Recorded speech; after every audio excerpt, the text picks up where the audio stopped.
కేవలం ఒక్కరిద్దరు మాత్రమే వ్యతిరేకించారు. బయట సామాన్య ప్రజలందరూ కూడా మీ వెంబడి ఉన్నారు. సో దీనికి మీరేమంటారు? నేను అవకాశం ఇచ్చానండి, కొంతమందికి మాట్లాడే అవకాశం ఇచ్చాను.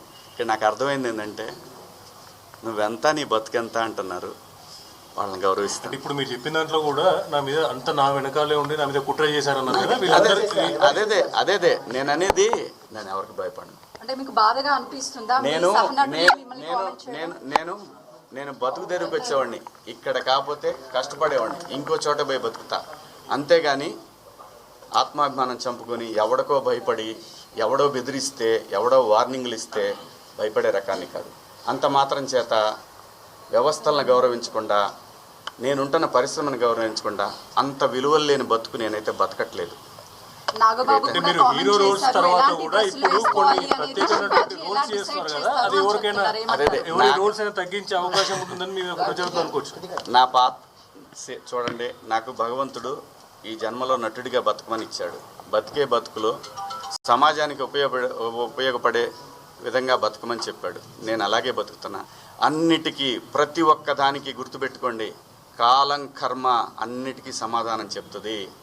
నేను ఒకటే చెప్తున్నా, నా వెనకాల అంత కుట్ర చేయాల్సిన అవసరం లేదు. నాకు ఈ సినిమా కాకపోతే నేను రైతు కొడుకుని, నాకు 30 ఎకరాల పొలం ఉంది, వెళ్ళి బతుకుతా. కానీ భయపడే రకాన్ని మాత్రం ఎప్పటికీ కాదు. ఇది పొగరు కాదు, ఇది నా ఆత్మాభిమానం. ఇది నా నాగబాబు గారిది నేను చూడలేదు. ఎవరు వీళ్ళిద్దరు మీరు చెప్పింది నేనేమీ చూడలేదు. అందరికీ నచ్చే విధంగా ఎవరు మాట్లాడలేరు. ఆఖరికి గాంధీజీ మీద కూడా హత్య జరిగింది. ఈ దేశంలో ఎవరిని, ఈ భూమి మీదనే ఎవరు సాటిస్ఫై చేయలేరు. యథార్థవాది, లోక విరోధి.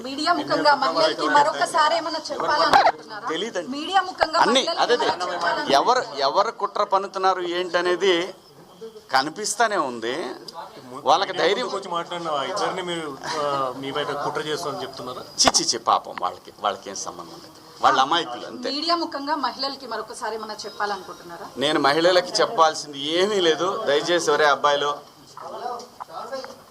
మన ఇంట్లో ఆడవాళ్ళు ఉన్నారు, వీళ్ళని కూడా నాకు తెలిసి మొన్న కూడా అది క్రేజీలో జరిగిన ఇన్సిడెంట్. ఒక ఆర్టిస్టులు కనపడ్డప్పుడు జనాలు, పిల్లలు ఎగబడతారు. అదేమైందంటే ఇబ్బందికరంగా అనిపిస్తుంది. ఆ పాపం వాళ్ళకేంటంటే, నేను భాష రాదని మాత్రమే చెప్పాను కానీ లేకపోతే ఆ సలహా కూడా ఇచ్చేవాడిని కాదు. ఎంబ్రాసింగ్గా ఫీల్ అయిందని